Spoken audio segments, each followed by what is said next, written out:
মাদ্রাসার হাফিজি কোরআন ছাত্রদেরকে একটু মহব্বত করিও মা। তোমাকে আল্লাহ যদি সন্তান দিয়ে থাকে লাভ হবে জানোনি। আমাদের মাদ্রাসার একজন হিতাকাঙ্ক্ষী ছিল, মাদ্রাসায় দান করতো।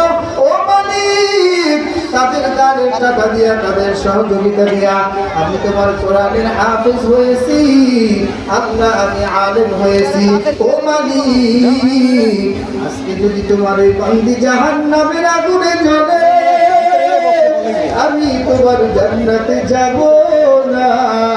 আল্লাহ পাক রব্বুল আলামিন সেই দিন দেখে বলবে, ও আমার হাফিজ কোরআন, আজকে তুমি তাকেও সুপারিশ করিয়া তোমার সাথে তুমি জান্নাতে নিয়ে যাও। আমার সম্মানিত বাবা, আজকে তুমি আমি নেক আমল দিয়ে জান্নাতের আশা করতে পারি না। যদি আমার আল্লাহ রব্বুল আলামিন তোমার আমার একটা নেক আমল করিয়া বলায়, ওই একটা নেক আমলের উসিলায় আল্লাহ তাআলা তোমাকে আমাকে জান্নাতি বানিয়ে দিতে পারে।